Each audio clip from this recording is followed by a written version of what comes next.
Hello guys, જો અત્યારે free છો, મમ્મીને દવાખાનેથી લઈને આવ્યો એટલે વિડીયો ચાલુ કર્યો છે. વરસાદ એટલે આજે એટલો બધો વરસાદ તો નથી આવ્યો, પણ અમારે વરાછા જવાના રસ્તામાં ગાડીના સાયલેશન ડૂબી જાય એટલું પાણી આવ્યું છે.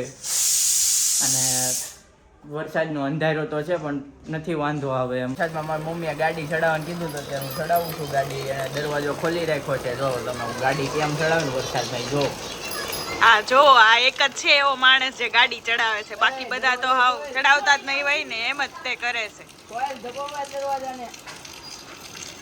સ્ટ્રગલ જોવો તમે, એની ધનો ને ચડાવવા હાટું વરસાદથી પલળવી ન પડે એની ગાડી.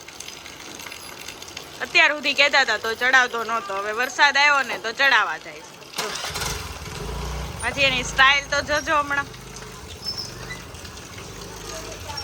ભૂખ લાગી હતી મારી બેનને મેં મમરા કરવાનું કીધું તો એને પરાણે મમરા કરે છે ને મોઢું જોવો ખાલી તમે જો, ખાલી મમરા બનાવવામાં કાંઈ ન હોય તોય ભી પડે છે. અને મમરા તો હાથે બનાવી નથી તો કાંઈ ન હોય એટલે જ તે એટલી ઈ અમારે જો અમે પેકિંગ કરતા હતા ત્યાં મારી બેનને ફોન આવ્યો પાછળ. માસી શ્રુતિબેન છે, માસી ને મારી બેન થાય, એ જો થેપલા આપે છે. જોવો એ ભજીયા અને ઢોકળા ને એવું બહુ મસ્ત બનાવે છે.